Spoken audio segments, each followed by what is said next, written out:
Gusto ko lang po magpasalamat sa MediaWalk Prosthetics, lalong-lalo na po sa kanilang community care specialist or representative na si Ma'am Jocelyn Fuliero. So ma'am, I would like to thank you for taking your time to be in Molino 2. At simula po siguro next week, maghahanap na po kami ng posible, no? At huwag ko kayong mag-alala, gaya po ng ang sinabi ng aming barangay administrator na si Admin Ting Sakitan, ako po ang isa sa magta-try ng product nyo. Ako po ang magpapa-assess mismo sa doktor kasi baka kailangan ko na rin ho ng isa pang wheelchair.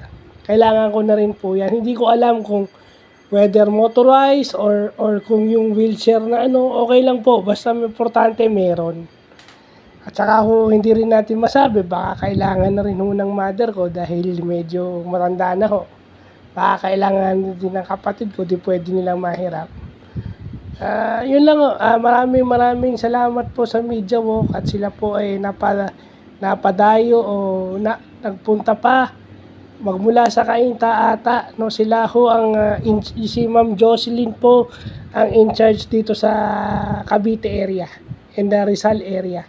So maraming salamat po at kayo po ay pumunta sa Bacoor na yung sana po makapag-present ko kayo lalo pa sa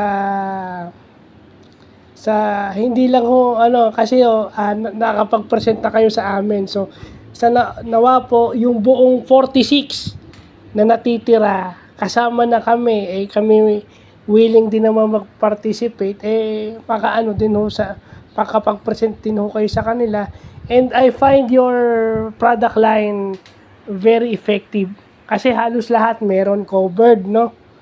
At yun nga ho, covered ng IX, covered ng guaranteed letter from DSWD and lalong-lalo na PhilHealth. O kasi pag PWD ka, automatic covered ka na ng PhilHealth. So maraming salamat po ulit. Hope to have doing business with you again. At hindi lang sa MediaWalk ito, sa Instalim, sa PBF, lahat po ng mga providers mabuti pong pinupuntahan natin para makapagserbisyo pa sa mga PWD at saka sa mga PWD members at senior PWDs na kailangan po. So marami po dito ang may kailangan yan. So pinupuntahan pa po namin yan. So yun lang pa.